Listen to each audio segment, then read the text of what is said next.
Hi everyone. So today's video, what I want to talk about is why businesses need to change their strategy at the moment. So I'd say the last 4 years or maybe 5 years since COVID, we've had the worst trading conditions that I've ever seen in business. It is very difficult to run a business right now, and the last budget made it even harder.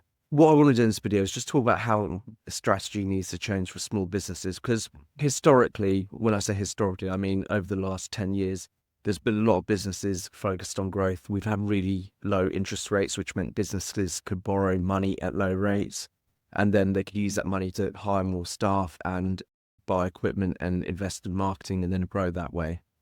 However, that just doesn't work at the moment, not to the extent it used to. And the point of this video is I want to get across how important it is for businesses right now to actually conserve their energy and just focus on profitability.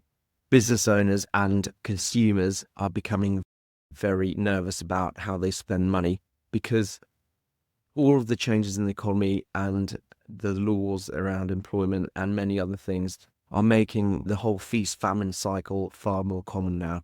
So in the past, when you could spend money on marketing and then reliably know that more money would come in later, when you knew you could hire someone and then reliably know that there'd be enough work for them to do, it's getting harder and harder to do that. And quite often, the gaps that you have to cover from a cash flow point of view before something actually becomes profitable in your business are getting longer, and is putting more strain on businesses, especially now when you're borrowing to cover those cash flow gaps, and that borrowing has become a lot more expensive.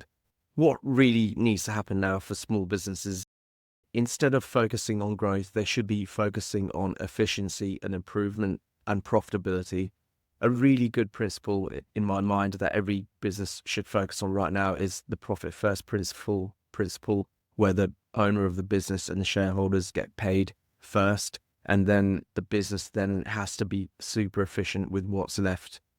But what the ideal situation is, when times do get better, if your business is super efficient, super profitable, you'll be in a really good place to exploit that. It's a good time to be making the most of what you've already got.